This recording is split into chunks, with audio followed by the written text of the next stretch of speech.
महर्षि उड़िया बाबा को भी एक उपासक ने प्रश्न किया था कि महाराज जी, मन कैसे रुके? तो उड़िया बाबा ने उत्तर दिया, नियम पालन से। यदि हम नियम पर दृढ़ रहें तो मन हमारा क्या कर सकता है? नियम तो परमात्मा देखता है, हम लोग नियम पर दृढ़ नहीं रहते, इसी से हमारे देश की दुर्दशा है। संध्या वंदन तक का नियम जाता रहा है, भजन करने के लिए नियम की बड़ी आवश्यकता। हाँ, बड़े नियम की आवश्यकता है। तो जैसे प्रातः काल से सायंकाल तक की हर व्यक्ति की अपनी एक दिनचर्या होनी चाहिए। ऐसा नहीं कि आज हम 4 बजे उठे, कल 7 बजे उठे, पर फिर मन को आप कंट्रोल नहीं कर पाएंगे।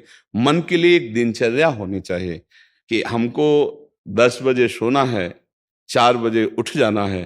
तो फिर 4 से 4:15 नहीं होना चाहिए, 4 बजे उठ जाना, ऐसा नियम बना ले। और उठ करके हमको थोड़ी देर नाम जप करना है, थोड़ी देर हमें वाणी जी का गायन करना है, थोड़ी देर हमें ध्यान, एक अपनी दिनचर्या।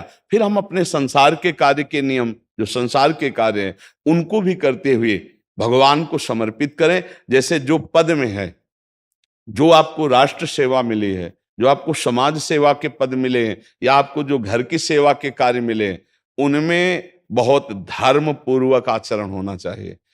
अगर आप अधर्म आचरण करते हैं, अपने पद का दुरुपयोग करते हैं, तो आप सुबह जग करके थोड़ा माला चला लीजिए, फिर भी आपका कल्याण नहीं होगा, क्योंकि आप अपने पद का, अपने सेवा का दुरुपयोग कर रहे हैं। जैसे हम जानते हैं कि अधर्माचरण है, ये अधर्मी है, हमें पता है दोषी है, और वो हमको कुछ धन दे देता है, और हम उसको मुक्त करवाने की बात सोचते हैं, और जो निर्दोष है उसको फंसा देते हैं।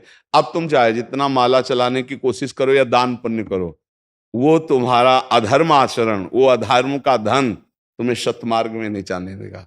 नियम लेना चाहिए कि जिस पद में है, जिस धर्म में है, जिस कर्तव्य में है, चाहे कुछ भी हो जाए, हम अपने कर्तव्य से विमुख नहीं होंगे।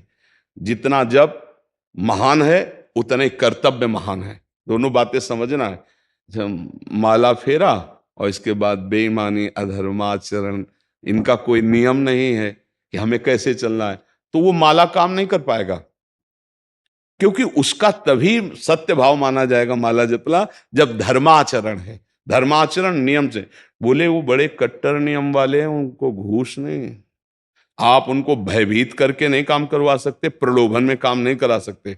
ये हमारी गृहस्थी है ना, तो गृहस्थी के पालन के लिए धन चाहिए, और धन के लिए हम धर्म को आगे रखें, धन को नहीं।